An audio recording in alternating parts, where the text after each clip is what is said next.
যুক্তরাষ্ট্র ইরানের বিরুদ্ধে সম্ভাব্য স্থল অভিযান কেমন হতে পারে তার বিভিন্ন বিকল্প প্রস্তুত করছে। এমন খবরে আন্তর্জাতিক অঙ্গনে নতুন করে আলোচনা শুরু হয়েছে। তবে বিশ্লেষকদের মতে এই ধরনের অভিযানে ইসরায়েল সরাসরি অংশ নেওয়ার সম্ভাবনা কম। বিষয়টি নিয়ে যুক্তরাষ্ট্রের জনমনে কিছু সমালোচনা থাকলেও কৌশলগত বাস্তবতাই এর পেছনে প্রধান কারণ বলে মনে করা হচ্ছে। বিশেষ এক প্রতিবেদনে ওয়াশিংটন পোস্ট জানিয়েছে, যুক্তরাষ্ট্রের প্রতিরক্ষা দপ্তর সীমিত পরিসরের স্থল অভিযানের পরিকল্পনা তৈরি করছে। এতে পূর্ণমাত্রার যুদ্ধ নয়, বরং কয়েক সপ্তাহ বা মাস জুড়ে কয়েক হাজার সেনা মোতায়েনের কথা বিবেচনা করা হচ্ছে। তবে যুক্তরাষ্ট্রের প্রেসিডেন্ট ডোনাল্ড ট্রাম্প এখনও এসব পরিকল্পনায় চূড়ান্ত অনুমোদন দেননি। এর আগে মার্কিন সংবাদ মাধ্যম এক্সিওস জানিয়েছিল, ওয়াশিংটন ইরানের বিরুদ্ধে চূড়ান্ত আঘাত হানার বিভিন্ন বিকল্প বিবেচনা করছে। এর মধ্যে হরমুজ প্রণালী বা পারস্য উপসাগরের গুরুত্বপূর্ণ দ্বীপগুলো দখলের পরিকল্পনাও রয়েছে। সম্ভাব্য লক্ষ্য হিসেবে ইরানের প্রধান তেল রপ্তানি কেন্দ্র খার্গ দ্বীপের নামও উঠে এসেছে। এদিকে মার্কিন গোয়েন্দা সূত্রের বরাতে সিএনএন জানিয়েছে, সম্ভাব্য হামলার আশঙ্কায় খার্গ দ্বীপে প্রতিরক্ষা জোরদার করছে ইরান। ইসরায়েলের প্রধানমন্ত্রী বেনিয়ামিন নেতানিয়াহু সম্প্রতি ইঙ্গিত দেন যে ইরানের শাসন পরিবর্তনের লক্ষ্যে স্থল অভিযানের প্রয়োজন হতে পারে। এরপরও সম্ভাব্য স্থল অভিযানে ইসরায়েলের সরাসরি অংশগ্রহণের ইঙ্গিত পাওয়া যায়নি।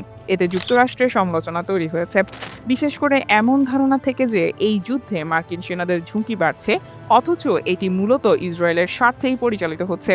কুইনিপিয়াক ইউনিভার্সিটি সহ বিভিন্ন জরিপে দেখা গেছে, অধিকাংশ মার্কিন নাগরিক এই যুদ্ধের বিরোধিতা করছেন। অনেকের মতে এই সংঘাত যুক্তরাষ্ট্রের চেয়ে ইসরায়েলের বেশি স্বার্থ রক্ষা করছে। তবে বিশ্লেষকরা বলছেন, ইসরায়েলকে অনুপস্থিত মনে হলেও বাস্তবে যুদ্ধের প্রাথমিক পর্যায়ে তারা গুরুত্বপূর্ণ ভূমিকা রেখেছে। ইসরায়েলি প্রতিরক্ষা সূত্র জানিয়েছে, হরমুজ প্রণালী ও আশপাশের দ্বীপগুলো নিয়ে যুক্তরাষ্ট্রকে গুরুত্বপূর্ণ গোয়েন্দা তথ্য দিয়েছে ইসরায়েল। তবে এসবের পরও ইসরায়েলের সরাসরি স্থলযুদ্ধে অংশ নেওয়ার সম্ভাবনা কম। অনেক বিশ্লেষকের মতে এর পেছনে কূটনৈতিক নয়, বরং সামরিক বাস্তবতা বড় কারণ। ইরান সমর্থিত গোষ্ঠীগুলোর হুমকির কারণে ইসরায়েলকে নিজ সীমান্তেই বড় অংশের সেনা মোতায়েন রাখতে বাধ্য হচ্ছে। বিশেষ করে লেবানন সীমান্তে হিজবুল্লাহর উপস্থিতি বড় উদ্বেগের কারণ।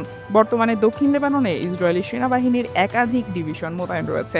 একই সঙ্গে গাজা ও পশ্চিম তীরেও তাদের অভিযান চলছে। তবে বিশ্লেষকরা এটাও বলছেন, ইরানের স্থল অভিযান শুরু হলে ইসরায়েল পুরোপুরি বাইরে থাকবে এমনও নয়। গোপনে বিশেষ বাহিনীর মাধ্যমে ইরানের ভেতরে সীমিত অভিযান চালানো হতে পারে। ইরানের মাটিতে একজনও ইসরায়েলি সেনা না থাকা বড় কৌশলগত ভুল হবে বলে মত অধিকাংশ বিশ্লেষকের। ইতোমধ্যে ইরানের বিভিন্ন গোপন কার্যক্রমে ইসরায়েল অংশগ্রহণ করেছে বলে ধারণা অনেকের। সব মিলিয়ে বিশ্লেষকদের মতে, ইরানে আপাতত স্থল অভিযানে সেনা না নামাতে চাওয়া ইসরায়েলের অনাগ্রহ নয়, বরং যুক্তরাষ্ট্র নেতৃত্বাধীন অভিযানে কৌশলগত দায়িত্ব বন্টনেরই অংশ। News desk, দুতিয়াল।